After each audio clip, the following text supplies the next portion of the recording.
ಆತ್ಮೀಯ ಸ್ಪರ್ಧಾರ್ಥಿ ಮಿತ್ರರೇ, ಇಂದಿನ ತರಗತಿಗೆ ತಮ್ಮೆಲ್ಲರಿಗೂ ಪ್ರೀತಿಯ ಸ್ವಾಗತ. ಸ್ನೇಹಿತರೆ, ಆ ನಿಮ್ಗೆಲ್ಲರಿಗೂ ತಿಳಿದಂತೆ 2/8/2026 ಭಾನುವಾರದಂದು 2 police constable civil police constable exam ಆಗುತ್ತೆ.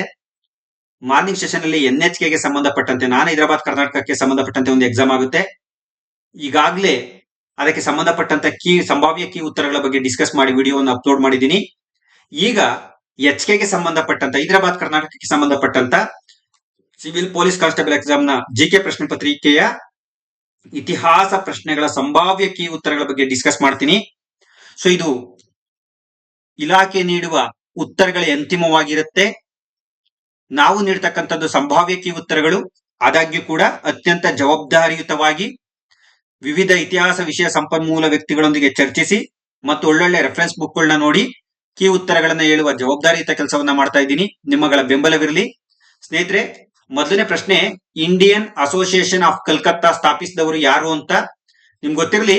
ಇಂಡಿಯನ್ ಅಸೋಸಿಯೇಷನ್ ಆಫ್ ಕಲ್ಕತ್ತಾ 1876ರಲ್ಲಿ ಪ್ರಾರಂಭ ಆಗುತ್ತೆ. ಇದು ಸಿವಿಲ್ ಸರ್ವಿಸ್ ಒಂದು ವಯೋಮಿತಿಯನ್ನ 21ಕ್ಕೆ 18ಕ್ಕೆ ಇಳಿಸುವ ಹೋರಾಟವನ್ನು ಕೂಡ ಮಾಡಿದಂತ ಸಂಸ್ಥೆ. ಸೊ ಇದು ಸರಿಯಾದಂತ ಉತ್ತರ BC. ಯಾಕೆಂದ್ರೆ ಸುರೇಂದ್ರನಾಥ್ ಬ್ಯಾನರ್ಜಿ ಮತ್ತು ಆನಂದ ಮೋಹನ ಬೋಸ್ ರವರು ಪ್ರಾರಂಭ ಮಾಡಿದಂತದ್ದು ಇದನ್ನ. ಸೊ ಇದು BC ಸರಿಯಾದಂತ ಉತ್ತರ 4ನೇ ಆಪ್ಷನ್ ಅಲ್ಲಿ ಇದೆ. ಸೊ ಹಾಗಾಗಿ ಇಂಡಿಯನ್ ಅಸೋಸಿಯೇಷನ್ ಆಫ್ ಕಲ್ಕತ್ತಾ 4ನೇ ಆಪ್ಷನ್ ಸರಿಯಾದ ಉತ್ತರ BC, ಆನಂದ ಮೋಹನ ಬೋಸ್, ಸುರೇಂದ್ರನಾಥ್ ಬ್ಯಾನರ್ಜಿ. ಯಾಕಂದ್ರೆ ಈ ಎಲ್ಲ ವಿಚಾರಗಳಿಗೆ ಸಂಬಂಧಪಟ್ಟಂತ ಸಂಪೂರ್ಣ ವಿವರಣಾತ್ಮಕ ವಿಡಿಯೋವನ್ನ ನೆಕ್ಸ್ಟ್ ಕ್ಲಾಸ್ ಅಲ್ಲಿ ಮಾಡ್ತೀನಿ. ಈಗ ಜಸ್ಟ್ ಕೀ ಆನ್ಸರ್ ಹೇಳ್ತಕ್ಕಂಥ ಪ್ರಯತ್ನವನ್ನ ಮಾಡ್ತಾ ಹೋಗ್ತೀನಿ. ಸ್ನೇಹಿತರೆ, ಇಲ್ಲಿ ಬಹಳ ಮುಖ್ಯವಾಗಿರೋದು ಇದು ಯುದ್ಧಗಳಿಗೆ ಸಂಬಂಧಪಟ್ಟಂತೆ ಮತ್ತು ಅದು ನಡೆದ ಸ್ಥಳಗಳಿಗೆ ಸಂಬಂಧಪಟ್ಟಂತೆ ಮ್ಯಾಥ್ ಫಾಲೋಯಿಂಗ್ ಕೇಳಿದರೆ ಇಲ್ಲಿ ನೋಡಿ A2 ಸರಿಯಾಗಿದೆ. A2 ಸರಿಯಾಗಿದೆ. ಹಾಗಾದ್ರೆ A2 ಯಾವ್ಯಾವ ಆಪ್ಷನ್ ಅಲ್ಲಿ ಇದೆ ನೋಡಿ. 1ನೇದ್ರಲ್ಲಿಲ್ಲ, 2ನೇದ್ರಲ್ಲಿಲ್ಲ, 4ನೇದ್ರಲ್ಲಿಲ್ಲ. ಸರಿಯಾದಂತ ಉತ್ತರ 3ನೇದು. ಮುಗ್ದೋಯ್ತು. ಇಷ್ಟು ಗೊತ್ತಿದ್ರೆ ಸಾಕು. ಯಾಕಂದ್ರೆ ಈಗ ನೀವು ಬಿಡಿಸ್ತಾ ಹೋಗ್ರಿ. A2 ಅಂದ್ರೆ ಮೊದಲನೇ ಕರ್ನಾಟಕ ಕದನ ಸೆಂಟ್ ಥೋಮ್, ಹೌದಲ್ವಾ? ಈಗ B1 3ನೇ ಕರ್ನಾಟಕ ಕದನ B1 ಯಾವುದು ವಾಂಡಿವಾಶ್. 4ನೇ ಆಂಗ್ಲೋ ಮೈಸೂರು ಯುದ್ಧ ಮಳವಳ್ಳಿ, ಸಿದ್ದೇಶ್ವರ ಮತ್ತು ಮಳವಳ್ಳಿಲಿ ಆಗುತ್ತೆ ಅಂತ ನಾನು ಹೇಳಿದೆ ಶ್ರೀರಂಗಪಟ್ಟಣಕ್ಕಿಂತ ಮುಂಚೆ. C4 ನೋಡಿ ಇದೆ C4. ನೆಕ್ಸ್ಟ್ ಇನ್ನೊಂದೇನು D3. ಉಳಿದಿದ್ದೇನು D3. 1ನೇ ಆಂಗ್ಲೋ ಮರಾಠ ಯುದ್ಧ ವಡ್ಗಾವ್ ಸ್ಥಳದಲ್ಲಿ ನಡೆಯುತ್ತೆ. ಹಾಗಾಗಿ ಸರಿಯಾದಂತ ಉತ್ತರ 3ನೇದು A2 B1 C4 D3. 58ಕ್ಕೆ 3ನೇದು. ನಾನ್ ಬಿಡ್ತಿರ್ತಕ್ಕಂಥ ಪೇಪರ್ ಅಲ್ಲಿ 58ನೇ ಪ್ರಶ್ನೆ 3ನೇದು ಕೀ ಉತ್ತರ. ನೆಕ್ಸ್ಟ್, ಕೌಟಿಲ್ಯನಿಗೆ ಸಂಬಂಧಿಸಿದಂತ ಸರಿಯಾದ ಹೇಳಿಕೆಗಳು ನೋಡಿ. ಕೌಟಿಲ್ಯನು ಚಂದ್ರಗುಪ್ತ ಮೌರ್ಯನ ಪ್ರಧಾನಮಂತ್ರಿಯಾಗಿದ್ದನು. ಇವೆಲ್ಲಕ್ಕೂ ವಿವರಣೆ ಕೊಡಬೇಕು ಅಂತ ಆಸೆ. ಮುಂದಿನ ವಿಡಿಯೋಗಳಲ್ಲಿ ಮಾಡ್ತೀನಿ. ನನ್ನ ವಿಡಿಯೋಗಳು ನಿಮಗೆ ಬೇಕು ಅಂದ್ರೆ ನೀವು ಇದನ್ನ ವಿಡಿಯೋಗಳನ್ನ ಸಾಕಷ್ಟು ಜನ ಕಮೆಂಟ್ ಮಾಡ್ತೀರಾ, ಲೈಕ್ ಮಾಡ್ತೀರಾ, ಎಲ್ಲ ಕರೆಕ್ಟ್. ಇದನ್ನ ಶೇರ್ ಮಾಡಿ ಅಂತ ಕೇಳ್ತೀನಿ, ಹೆಚ್ಚು ಜನಕ್ಕೆ ತಲುಪಲಿ ಅಂತ. ಕೌಟಿಲ್ಯ ಮೌರ್ಯ ಸಾಮ್ರಾಜ್ಯದ ಸ್ಥಾಪನೆಗೆ ಪ್ರಮುಖ ಕಾರಣವಾದಂತ ವ್ಯಕ್ತಿ. ಈತ ಚಂದ್ರಗುಪ್ತ ಮೌರ್ಯನ ಪ್ರಧಾನಿ. ಎ ಸರಿಯಾಗಿದೆ. ಯಾವ್ಯಾವ ಆಪ್ಷನ್ ಅಲ್ಲಿ ಇದೆ ನೋಡಿ. 4ನೇ ಆಪ್ಷನ್ B ಮಾತ್ರ ಸರಿ ಅಂತ ಇದೆ, ರಾಂಗು. AB ತಪ್ಪು ಅಂತ 1ನೇ ಆಪ್ಷನ್ ಇದೆ, ಇದು ರಾಂಗು. 3ನೇದಿದೆ, 2ನೇದಿದೆ. ನೋಡೋಣ. B ಸ್ಟೇಟ್ಮೆಂಟ್, ಸಪ್ತಾಂಗ ಸಿದ್ಧಾಂತವನ್ನ ಪ್ರತಿಪಾದಿಸಿದನು. ಹೌದು, ಈತ ಸಪ್ತಾಂಗ ಸಿದ್ಧಾಂತವನ್ನ ಪ್ರತಿಪಾದಿಸ್ತಾನೆ. ಅಂದ್ರೆ ಈತನ ಕೃತಿ, ಕೌಟಿಲ್ಯನ ಕೃತಿ ಅರ್ಥಶಾಸ್ತ್ರ. ಇದು ಹಣಕಾಸು ಬಗ್ಗೆ ಹೇಳೋ ಅರ್ಥಶಾಸ್ತ್ರ ಅಲ್ಲ, ರಾಜನೀತಿ ಶಾಸ್ತ್ರ. ದಟ್ಸ್ ವೈ ಸರಿಯಾದಂತ ಉತ್ತರ AB 2 ಸರಿಯಾಗಿದೆ. ಸೊ ನನ್ನ ಒಂದು ಪ್ರಶ್ನೆ ಪತ್ರಿಕೆ 59ನೇ ಪ್ರಶ್ನೆಗೆ ಸರಿಯಾದಂತ ಉತ್ತರ 2ನೇದು AB 2 ಕರೆಕ್ಟ್. ನೆಕ್ಸ್ಟ್, ಕಾಲಾನುಕ್ರಮದಲ್ಲಿ ಬರೀರಿ. ಲಾರ್ಡ್ ಮೆಕಾಲೆ ಟಿಪ್ಪಣಿ ಅಂತ ಇದೆ. ಲಾರ್ಡ್ ಮೆಕಾಲೆ ನಿಮ್ಗೆ ಗೊತ್ತಿರಬಹುದು, 1835ರಲ್ಲಿ ಈ ವರದಿಯನ್ನು ಅಂಗೀಕಾರ ಮಾಡ್ತಾರೆ. ಇಂಗ್ಲಿಷ್ ಆಡಳಿತ ಭಾಷೆ ಆಗಿದ್ದು ಈ ವರದಿಯ ಆಧಾರದ ಮೇಲೆ. ಭಾರತೀಯ ವಿಶ್ವವಿದ್ಯಾನಿಲಯಗಳ ಆಯೋಗ 1904. ಇದನ್ನು ಥಾಮಸ್ ರ್ಯಾಲಿ ಆಯೋಗ ಅಂತ ಕೂಡ ಕರಿತೀವಿ. ಇದ್ರ ಬಗ್ಗೆನೂ ಕೂಡ ನಾವು ಡಿಸ್ಕಸ್ ಮಾಡೋಣ. ಅಂಟರ್ ಆಯೋಗ 1882. ಅಂಟರ್ ಆಯೋಗ. Charles Wood despatch 1854. ಯಾಕಂದ್ರೆ ಇದರ ವರದಿಯಂತೆ 1857ರಲ್ಲಿ ಭಾರತದಲ್ಲಿ ಕಲ್ಕತ್ತಾ ವಿಶ್ವವಿದ್ಯಾನಿಲಯ ಪ್ರಾರಂಭ ಆಗುತ್ತೆ. ಯಾವುದು? ಚಾರ್ಲ್ಸ್ ವುಡ್ ನ ಪ್ರಕಾರವಾಗಿ ಭಾರತದ ಮೊದಲ ವಿಶ್ವವಿದ್ಯಾಲಯ. ಅದರಂತೆಯೇ ಚಾರ್ಲ್ಸ್ ವುಡ್ಡನನ್ನ ಆಧುನಿಕ ಭಾರತದ ಶಿಕ್ಷಣ ವ್ಯವಸ್ಥೆಯ ಜನಕ ಅಂತ ಕೂಡ ಕರಿತೀವಿ. ಆಧುನಿಕ ಭಾರತದ ಶೈಕ್ಷಣಿಕ ವ್ಯವಸ್ಥೆಯ ಜನಕ ಅಂತ. ಸೊ ದೇರ್ ಫೋರ್ ಇಲ್ಲಿ ಕಾಲಾನುಕ್ರಮ ಕೇಳಿರೋದ್ರಿಂದ ನೋಡಿ, ಇದು ಕೂಡ ನಾನೇನ್ ಬಿಡಿಸ್ತಾ ಇದ್ದೀನಿ, ಇವೆಲ್ಲವೂ ಸ್ಪರ್ಧಾ ಇತಿಹಾಸ ಪುಸ್ತಕದಲ್ಲಿದೆ. ಯಾರ್ಯಾರು ಸ್ಪರ್ಧಾ ಇತಿಹಾಸ ಪುಸ್ತಕ ಓದ್ತಾ ಇದ್ದೀರಾ ಅವ್ರಿಗೆ ಗೊತ್ತಿರುತ್ತೆ ಇದು. ಯಾಕಂದ್ರೆ ಶಿಕ್ಷಣಿಕ ಸುಧಾರಣೆಗಳು ಅಂತ ಒಂದು ಚಾಪ್ಟರ್ ಬರ್ದಿದ್ದೀನಿ. ಓಕೆ, ಏನಂದ್ರೆ ನನ್ಗೊಂದು ಖುಷಿ, ಎಕ್ಸಾಮ್ ಆಗೋವರೆಗೂ ನನ್ಗೂ ಟೆನ್ಷನ್ ಇತ್ತು. ಯಾಕಂದ್ರೆ ಮೋಸ್ಟ್ ನನಗ್ ಗೊತ್ತಿದ ಮಕ್ಕೆ 90% ಈ ಎಕ್ಸಾಮ್ ಬರಿತಾ ಇರ್ತಕ್ಕಂಥ ಹುಡುಗರು ಸ್ಪರ್ಧಾ ಇತಿಹಾಸ ಪುಸ್ತಕ ಓದಿದೀರಾ.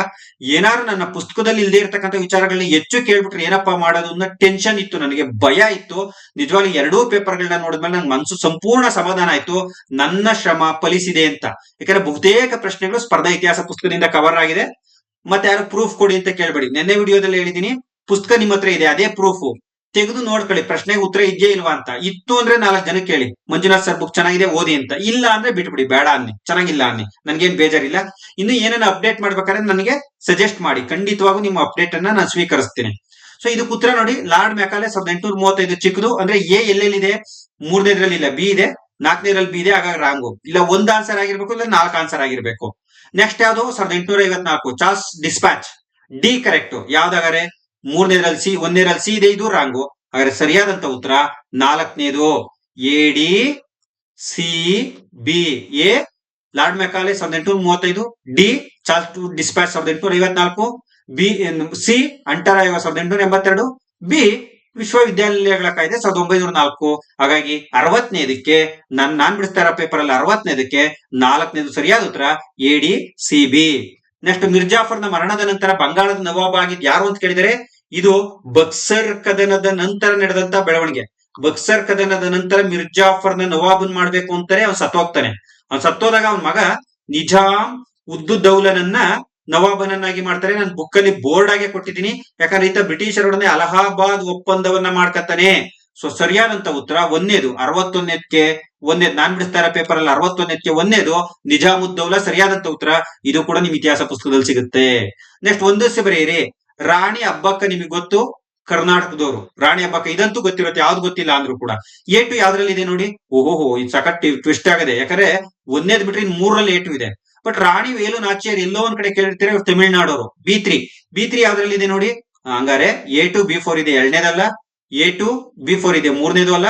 ಸರಿಯಾದಂತ ಉತ್ತರ 4ನೇದು A2 ಯಾವುದು ಕರ್ನಾಟಕ, B3 ತಮಿಳ್ನಾಡು. ಮಾತಂಗಿ ಅಜ್ರ ಮಹಾರಾಷ್ಟ್ರದವರಾದ್ರೂ ಕೂಡ ಇವ್ರು ಪಶ್ಚಿಮ ಬಂಗಾಳದಲ್ಲಿ ಬೆಳೆದಿದ್ದು. ಹಾಗಾಗಿ ಇವ್ರು ಹುಟ್ಟು ಮಹಾರಾಷ್ಟ್ರ, ಬೆಳವಣಿಗೆ Paschima Bangala. So that's why Matangini Hazra Paschima Bangala.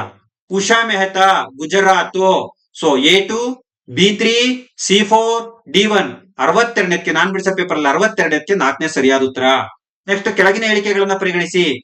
ವಾಗ್ಭೂಷಣ ಎಂಬ ಪತ್ರಿಕೆಯನ್ನ ಪ್ರಾರಂಭಿಸಿದ್ದು ಕರ್ನಾಟಕ ವಿದ್ಯಾವರ್ಧಕ ಸಂಘ. ಈ ಕರ್ನಾಟಕ ವಿದ್ಯಾವರ್ಧಕ ಸಂಘ 1890ರಲ್ಲಿ ಧಾರವಾಡದಲ್ಲಿ ಪ್ರಾರಂಭ ಆಗುತ್ತೆ. ಆಲೂರು ವೆಂಕಟರಾಯರು ಇದರ ಪ್ರಾರಂಭಕ್ಕೆ ಪ್ರಮುಖ ಪಾತ್ರ ವಹಿಸ್ತಾರೆ. ಸೊ ಹಾಗಾಗಿ ವಾಗ್ಭೂಷಣ ಪತ್ರಿಕೆ ಆಲೂರು ವೆಂಕಟರಾಯರಿಗೆ ಸಂಬಂಧಪಟ್ಟಿದೆ. ಇನ್ನೇನು ನೋಡೋ ಅವಶ್ಯಕತೆನೇ ಇಲ್ಲ, ಯಾಕಂದ್ರೆ ಆಲೂರು ವೆಂಕಟರಾಯರು ಸರಿಯಾದಂತ ಉತ್ತರ. ನೀವು ಕರ್ನಾಟಕ ಏಕೀಕರಣಕ್ಕಾಗಿ ಹೋರಾಡಿದವರು ಎಲ್ಲರೂ ಬರ್ತಾರೆ, ಬಟ್ ವಾಗ್ಭೂಷಣ ಪತ್ರಿಕೆ ಆಲೂರು ವೆಂಕಟರಾಯರಿಗೆ ಬರ್ತದೆ. ಡೆಕ್ಕನ್ ಕಾಲೇಜ್ ಪುಣೆಯಲ್ಲಿ 1914ರಲ್ಲಿ ಇವರು ಒಂದು ಉಪನ್ಯಾಸ ಮಾಡ್ತಾರೆ ಮಹಾರಾಷ್ಟ್ರದಲ್ಲಿ. ಅದು ದಕ್ಕತ್ ಪಾಪ್ಯುಲರ್ ಆಗಿ ಅದೊಂದು ಪುಸ್ತಕ ಆಗಿ ಪ್ರಕಟ ಆಗುತ್ತೆ. ಸೊ ಹಾಗಾಗಿ 63ನೇದಕ್ಕೆ ಸರಿಯಾದ ಉತ್ತರ ಆಲೂರು ವೆಂಕಟರಾಯರು. ಸರಿ, ಈ ಇನ್ಫಾರ್ಮೇಶನ್ ಎಲ್ಲ ನಮ್ಗೆ ಎಲ್ಲಿ ಸಿಗುತ್ತೆ ಅಂತ ಕೇಳ್ಬೋದು. ಸ್ಪರ್ಧಾ ಇತಿಹಾಸ ಪುಸ್ತಕದಲ್ಲೇ ಬರ್ದಿದ್ದೀನಿ, ಒಂದ್ಸಲ ಪುಸ್ತಕ ಓದ್ ನೋಡಿ ಸ್ನೇಹಿತರೆ. ನೆಕ್ಸ್ಟ್ ಕನ್ನಡ ಸದಾಶಿವರ ಬಗ್ಗೆನೂ ಇದೆ, ದೇಶಪಾಂಡೆ ಅವ್ರ ಬಗ್ಗೆನೂ ಇದೆ, ವಿಲಗೋಳ್ ನಾರಾಯಣರಾವ್ ಬಗ್ಗೆನೂ ಇದೆ, ಆಲೂರು ವೆಂಕಟರಾಯರ ಬಗ್ಗೆನೂ ಇದೆ. ನೆಕ್ಸ್ಟ್ ವಿವಿಧ ಸ್ಥಳಗಳಲ್ಲಿ ಘಟಿಸಿದ ದಂಗೆಗಳ ಕಾಲಾನುಕ್ರಮ ಕೇಳಿದರೆ ಇಲ್ಲಿ ಬ್ಯಾರಾಂಪುರ ಇದೆ. ಇದನ್ನ ಮೋಸ್ಟ್ಲಿ ಬ್ಯಾರಕ್ಪುರ ಅಂತ ಭಾವಿಸ್ತೀನಿ, ನನ್ನ ಅಂದಾಜಲ್ಲಿ ಇದು ಬ್ಯಾರಕ್ಪುರ. ಸೊ ಹಾಗಾಗಿ ಮೊದಲು ದಂಗೆ ಆಗಿದ್ದು ಬ್ಯಾರಕ್ಪುರದಲ್ಲಿ, ತದನಂತರ ಮೀರತ್ ಅಲ್ಲಿ, ತದನಂತರ ಇಂದೋರ್ ಅಲ್ಲಿ, ತದನಂತರ ಗ್ವಾಲಿಯರ್ ನಲ್ಲಿ. ನನ್ನ ಪ್ರಕಾರ 64ನೇದಕ್ಕೆ 1ನೇದು ಸರಿಯಾದಂತ ಉತ್ತರ. ಬ್ಯಾರಾಂಪುರ, ಮೀರತ್, ಇಂದೋರು, ಗ್ವಾಲಿಯರ್ ಸರಿಯಾದಂತ ಉತ್ತರ. 64ನೇದಕ್ಕೆ 1ನೇದು. ನೀವು ವಿವರಣೆ ಬಯಸ್ತಾ ಇದ್ದೀರಾ, ಬಹಳ ಹುಡುಗರಿಗೆ ಟೆನ್ಷನ್ ಇರುತ್ತೆ. ಯಾವಕ್ಕೆ ಈಗ ವಿವರಣೆಗಿಂತ ಇಂಪಾರ್ಟೆಂಟ್ ನಾನು ಬರ್ದಿರೋದು ಸರಿನಾ ತಪ್ಪಾ ಅಂತ. ಅದಕ್ಕೆ ನಿಮ್ಮ ಭಾವನೆಗಳನ್ನ ಗೌರವಿಸಿ ನಾನು ಫಾಸ್ಟ್ ಆಗಿ ಆನ್ಸರ್ ಹೇಳ್ತಾ ಇದ್ದೀನಿ. ಯಾಕಂದ್ರೆ ನೆಕ್ಸ್ಟ್ ಕ್ವಶನ್ ಏನಿರ್ಬೋದು ಅನ್ನೋ ಕ್ಯೂರಿಯಾಸಿಟಿ ಇರುತ್ತೆ. ಎಸ್ಪೆಷಲಿ ಮಂಜುನಾಥ್ ಸರ್ ಏನ್ ಕೀ ಉತ್ತರ ಕೊಡ್ಬೋದು ಅನ್ನೋ ನಿರೀಕ್ಷೆ ನಿಮ್ಗೆ ಇರುತ್ತೆ ಅಂತ ನಂಗೆ ಗೊತ್ತು. ಸೊ ದಟ್ಸ್ ವೈ ಅದಕ್ಕೆ ಫಾಸ್ಟ್ ಆಗಿ ಆನ್ಸರ್ ಹೇಳ್ತೀನಿ. ನೆಕ್ಸ್ಟ್ ವಿಡಿಯೋದಲ್ಲಿ ಖಂಡಿತ ಇವಕ್ಕೆಲ್ಲ ವಿವರಣೆ ಕೊಡ್ತೀನಿ. ಸ್ನೇಹಿತರೆ, ನೀವು ಬಹಳ ಜನ ಕೇಳಿದ್ರಿ ನನಗೆ ಏನಂತ ಅಂದ್ರೆ ಕೀ ಆನ್ಸರ್ ಹೇಳಿ ಸರ್, ದಿವಾನ್ರು ಪಾಠ ಮಾಡಿ ಸರ್, ದಿವಾನ್ರು ಪಾಠ ಮಾಡಿ ಅಂತ ಬಹಳ ಜನ ಕಮೆಂಟ್ ಮಾಡಿದ್ರಿ. ಪೊಲೀಸ್ ಎಕ್ಸಾಮ್ ಒಳಗಡೆ ನನ್ನ ಕಾರ್ಯಭಾರದ ಒತ್ತಡದಿಂದ ಮಾಡಕ್ ಆಗ್ಲಿಲ್ಲ. I am very sorry. HK non HK ಎರಡರಲ್ಲೂ ಕೂಡ ದಿವಾನ್ರ ಬಗ್ಗೆ ಪ್ರಶ್ನೆ ಬಂದಿದೆ. ಖಂಡಿತವಾಗಿ VAO ಎಕ್ಸಾಮ್ ಒಳಗಡೆ ಖಂಡಿತ ಮಾಡ್ಕೊಡ್ತೀನಿ. ಈ ವಾರದಲ್ಲೇ ಮಾಡ್ಕೊಡುವಂತ ಪ್ರಯತ್ನವನ್ನ ಮಾಡ್ತೀನಿ, ಕ್ಷಮಿಸಿ ಅಂತ ಹೇಳ್ತಾ ಮೈಸೂರು ನಾಗರಿಕ ಪರೀಕ್ಷೆಯನ್ನ ಪ್ರಾರಂಭಿಸಿದ ದಿವಾನ ಯಾರು? ನೋಡಿ, ಇದಕ್ಕೆ ನೇರವಾಗಿ ಉತ್ತರ ಹೇಳ್ಬಿಡ್ತೀನಿ. ನಮ್ಮ ಶೇಷಾದ್ರಿ ಅಯ್ಯರ್ ಅವರು ಮೈಸೂರು ಸಿವಿಲ್ ಸರ್ವಿಸ್ ಪರೀಕ್ಷೆಗಳ ಪಿತಾಮಹ ಅಂತಾನೆ ಕರಿತೀವಿ.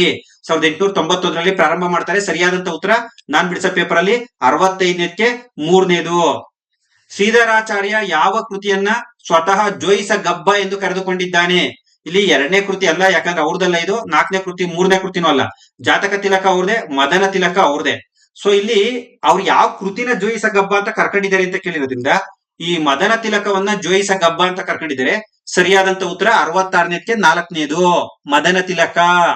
ಸ್ನೇಹಿತರೆ, 67ನೇದು ಯಾವ ಕೃತಿಗಳನ್ನ ಬಸವಪ್ಪ ಶಾಸ್ತ್ರಿ ಸಂಸ್ಕೃತದಿಂದ ಕನ್ನಡಕ್ಕೆ ಅನುವಾದಿಸಿದ್ದಾರೆ ಅಂತ ಕೇಳಿದರೆ, ಬಸವಪ್ಪ ಶಾಸ್ತ್ರಿಯನ್ನ ಅಭಿನವ ಕಾಳಿದಾಸ ಅಂತ ಕರಿತೀವಿ, ನಿಮ್ಮೆಲ್ಲರಿಗೂ ಗೊತ್ತು.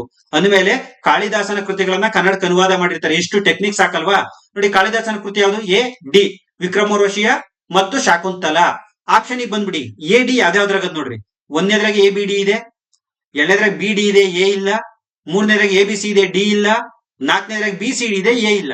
ನೋಡಿ, 2ನೇದ್ರಾಗೆ ಎ ಇಲ್ಲ, 3ನೇದ್ರಾಗೆ ಡಿ ಇಲ್ಲ, 4ನೇದ್ರಾಗೆ ಎ ಇಲ್ಲ. ಹಾಗಾದ್ರೆ ನಮ್ಗೆ ಸರಿಯಾದ ಉತ್ತರ ಬರ್ಬೇಕು ಅಂದ್ರೆ ಎ ಡಿ ಬರ್ಬೇಕು. ಎ ಡಿ ಇರೋದು ಒಂದೇ ಆಪ್ಷನ್, ಅದು 1ನೇದು ಎ ಬಿ ಡಿ. ಈತ ಶಾಕುಂತಲ, ಹರ್ಷವರ್ಧನನ ರತ್ನಾವಳಿ ಮತ್ತು ಕಾಳಿದಾಸನ ವಿಕ್ರಮೋರ್ವಶೀಯ ಕೃತಿಯನ್ನ ಕನ್ನಡಕ್ಕೆ ಅನುವಾದಿಸಿದ್ದಾರೆ ಅಭಿನವ ಕಾಳಿದಾಸ, ಬಸವಪ್ಪ ಶಾಸ್ತ್ರಿ. ಸೊ ಹಾಗಾಗಿ 67ನೇದಕ್ಕೆ ನಾನ್ ಬಿಡಿಸ್ತಿರ್ತಕ್ಕಂಥ ಪೇಪರ್ ಅಲ್ಲಿ 1ನೇದು ಸರಿಯಾದಂತ ಉತ್ತರ ಶಾಕುಂತಲ, ರತ್ನಾವಳಿ, ವಿಕ್ರಮೋರ್ವಶೀಯ. ದಮಯಂತಿ ಚರಿತ್ರೆ ನೀವು ಬಿಡಿಸಿಲ್ಲ. ನೆಕ್ಸ್ಟ್, 1857ರ ದಂಗೆಯ ಪರಿಣಾಮದ ಕುರಿತಾದ ಕೆಳಗಿನ ಹೇಳಿಕೆಗಳನ್ನ ಪರಿಗಣಿಸಿ ಅಂತಿದೆ. ಕಂಪನಿ ಅಧಿಕಾರ ಅಂತ್ಯಗೊಂಡಿತು. ಹೌದು, 1857ರ ದಂಗೆಯ ನಂತರ ವಿಕ್ಟೋರಿಯಾ ರಾಣಿಯ ಘೋಷಣೆ ಆಗುತ್ತೆ. 1858 ನವೆಂಬರ್ 1ರಂದು ಲಾರ್ಡ್ ಕ್ಯಾನಿಂಗ್ ಓದ್ತಾನೆ.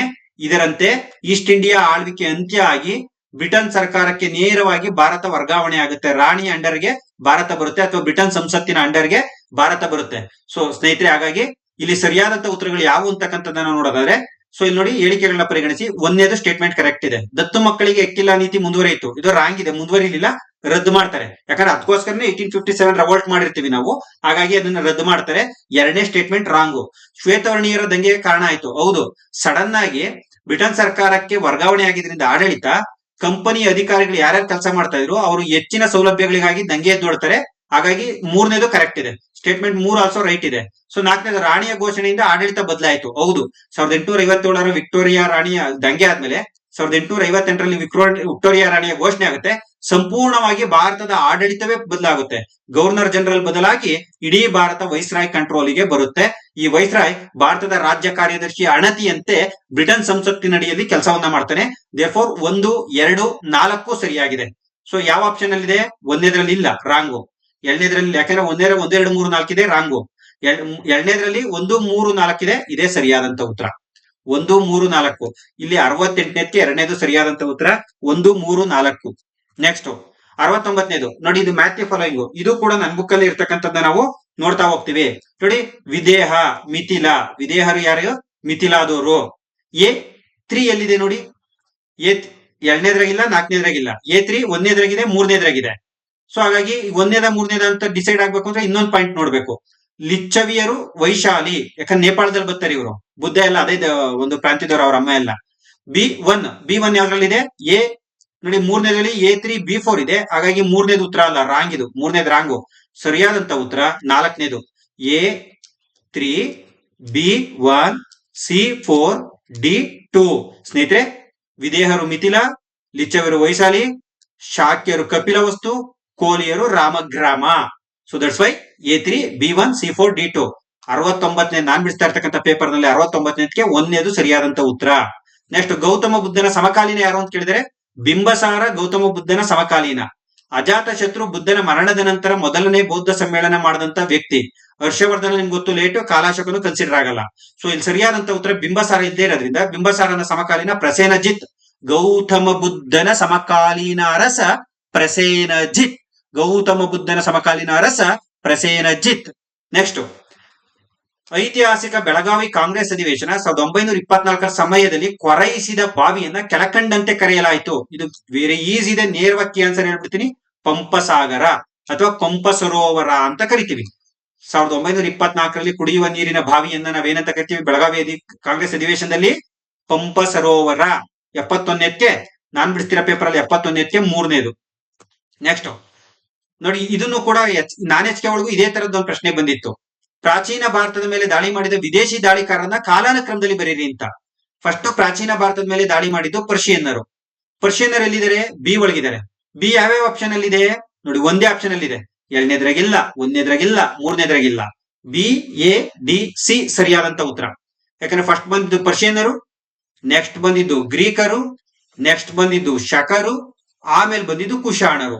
That's why B, A, D, C ಸರಿಯಾದಂತ ಉತ್ತರ. ಬಿ, ಎ, ಡಿ, ಸಿ ಸರಿಯಾದಂತ ಉತ್ತರ.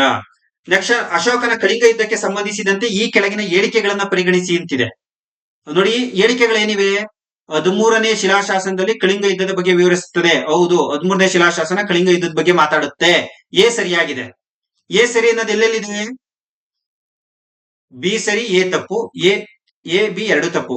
ಇದು ಉತ್ತರ ಅಲ್ಲ. 2, 4ನೇದು ಉತ್ತರ ಅಲ್ಲ. ಯಾಕಂದ್ರೆ ಎ ಸರಿ. ಎ ಸರಿ ಯಾವ್ದಾದ್ರಾಗಿದೆ? ಒಂದನೇದ್ರಾಗ, ಮೂರನೇದ್ರಾಗಿದೆ. ಇನ್ನು ನೆಕ್ಸ್ಟ್ ಬಿ ಸ್ಟೇಟ್ಮೆಂಟ್ ನೋಡೋಣ. ಕಳಿಂಗ ಯುದ್ಧವು ಅಶೋಕನ ಕೊನೆಯ ಯುದ್ಧವಾಗಿತ್ತು. ಕರೆಕ್ಟ್. ಯಾಕಂದ್ರೆ ಅಶೋಕನ ಏಕೈಕ ಕದನ ಇದು. ಮೊದಲನೇದು ಇದೆ, ಕೊನೆಯದು ಇದೆ.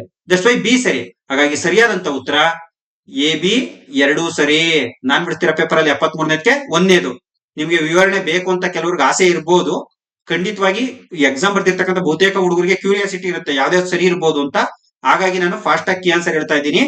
ವಿವರಣೆ ಬೇಕಾದ್ರೆ ನೆಕ್ಸ್ಟ್ ವಿಡಿಯೋದಲ್ಲಿ ಕೊಡ್ತೀನಿ. 73ನೇದಕ್ಕೆ ಒಂದನೇದು, ಎ, ಬಿ ಎರಡೂ ಸರಿ. ನೆಕ್ಸ್ಟ್, ಕೆಳಗಿನ ಯಾವ ಪದ ಮಹಾವೀರನಿಗೆ ಸಂಬಂಧಪಟ್ಟಿದೆ ಅಂತ? ವರ್ಧಮಾನ ಮಹಾವೀರನ ಬಾಲ್ಯದ ಹೆಸರು.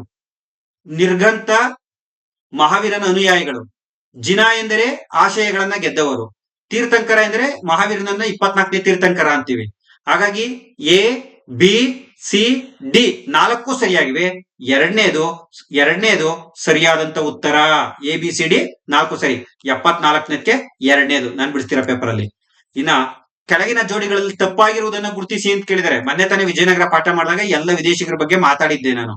ಅಬ್ದುಲ್ ರಜಾಕ್ ತಪ್ಪಾಗಿರೋದನ್ನ ಗುರುತಿಸ್ಬೇಕು. ಅರ್ಥ ಮಾಡ್ಕೊಳ್ರಿ. ತಪ್ಪಾಗಿರೋದು ಅಬ್ದುಲ್ ರಜಾಕ್ ಪರ್ಷಿಯಾ ಕರೆಕ್ಟ್ ಇದೆ.